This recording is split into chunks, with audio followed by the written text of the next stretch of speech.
If you are looking to put together an emergency drinking supply, this could be the easiest way. Let me show you how I do it.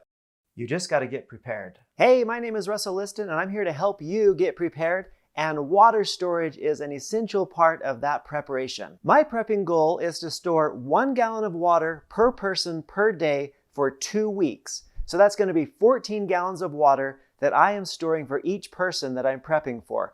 5 of those gallons I like to store in these disposable water bottles because they are easy. And what I mean by easy is that these are easy to buy, they're easy to store, they're easy to use and share, they're easy to take with you in your car or in your backpack, and they are easy to refill. Like I mentioned, I'm prepping for 5 people, so I should have 5 of these containers here, and I don't.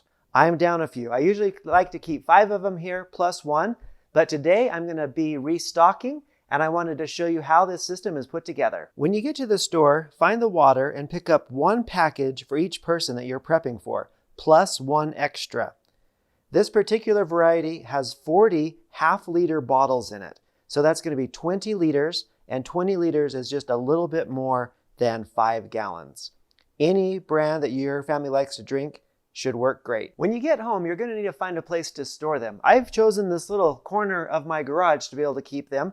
And I found this little piece of plywood that I put down because concrete has some sort of chemical that comes off of it that can go into your water and kind of give it a weird taste. So put some sort of barrier down so that your water doesn't taste funny. To help with rotation, I like to take a marker and write the date that I purchased these bottles on the container or on the package wrapper here so that I know when these came into my home. When I stack these up, I like to put the newest ones down at the bottom and then the older ones toward the top. The oldest ones that I have should be in this extra one that I'm storing.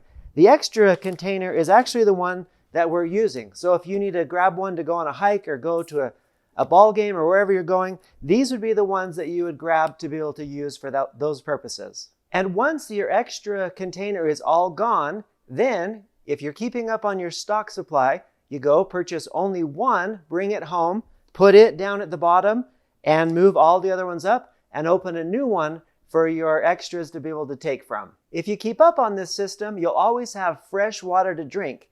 You'll find that if you leave them for too long, you might end up with some weird, kind of crazy looking bottles, and you'll wonder, where did the water go? That's it. Now you have a plan to have easy emergency drinking water at your house. If you'd like to join me in my mission to help everyone get prepared, I'd like to invite you to share this video with your family, friends, or neighbors and help them get just a little bit more prepared also. Once again, I'd like to thank you for your time, and may God bless you as you prepare every needful thing. Thank you.